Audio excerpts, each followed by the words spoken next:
You might see them taking photos on the street, but the social media influencer market is a multi-billion-dollar industry, and some young people are cashing in big time.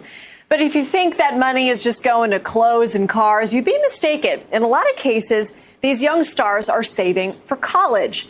NBC News Digital youth and internet culture reporter Callan Rosenblatt joining us now. Callan, I'm fascinated by this. Can we talk about the money here? Can we talk about the dollar figures that some of these huge stars are pulling in and how it's able to maybe chip away at some of that college tuition?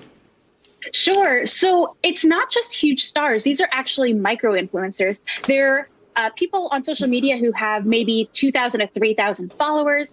And one young woman who I spoke with was able to make about $10,000 over the course of her college career. She's a junior now. She said, although her tuition is paid for by financial aid, she's actually able to pay for all of her other expenses. That's books, that's food, that's anything to decorate her dorm. That has all come from her time as a micro influencer. And she is basically doing brand deals with companies like Chegg, like Barnes & Noble. And these are all companies that usually sell books or textbooks, and that she can also market to her fellow college students. So there's a lot of opportunity here to make money. And it's not just big influencers, it's small influencers too. I mean, I'm learning so much, Callan. First of all, I didn't know a micro influencer existed. I feel better about my 2,300 followers on Insta. I see you guys. Also, 10 grand is more than I made slinging mayo on sandwiches at Subway when I was working. My goodness. So what are critics saying about parents who are encouraging their kids to do this?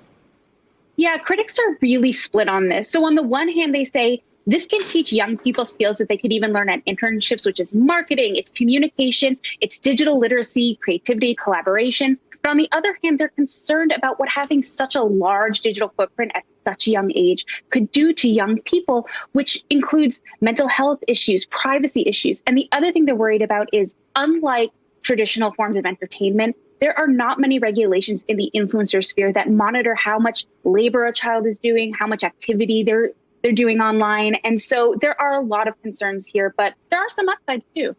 Yeah, I mean, I'm glad that the things that I was saying and thinking at 12 and 14 aren't necessarily on the internet for everybody, to read for generations to come. Yet there are definite pros and cons. But Instagram is also working on a version of their app for kids younger than 13. I mean, I can see a lot of people who would probably not necessarily be happy about that, but it sounds like these social media companies are focusing on kids.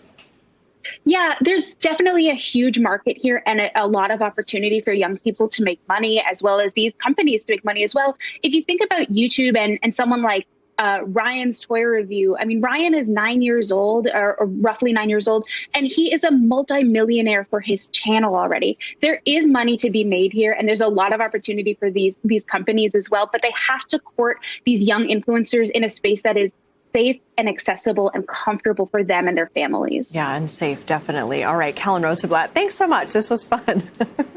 Thanks for having me. Hey, NBC News viewers, thanks for checking out our YouTube channel. Subscribe by clicking on that button down here and click on any of the videos over here to watch the latest interviews, show highlights, and digital exclusives. Thanks for watching.